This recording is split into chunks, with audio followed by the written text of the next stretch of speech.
Yesterday I was seeing those young boys. That's a very bad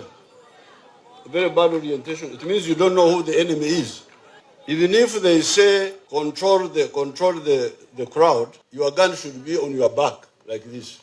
Omukulembeze w'eggwanga eryagambye nno ne President Museveni naye alabise agezezaako okudemonstrating actually abadde agezaako okulaga aba JAT ensobi gye baakola naddala mu kulonda kwa Kawempe North okuba abantu mujjeeyo emmundu mukubya amasasi agambye ekintu ekyo tekyetaagisa neera kibi nnyo muguba musango gwa Naggomola omukuumi w'eddembe oba alina ekisinga emmundu okugijjayo n'agisonga mu bantu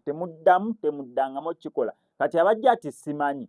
wabeera nga pulezidenti si abagamba okukola ebintu ng'ebyo ani abagamba oba obutendeke bwe butono tusigala twebuuza kuba ntwandigambye omukulembeze akimanyiiko n'ensobi ezo ze mukola oba okuba abantu oba okukuba amasasi mu bbanga n'ebisigadde ng'ebyo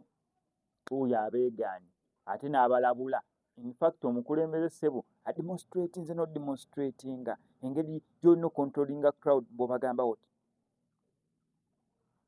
ekibeera nga kiwedde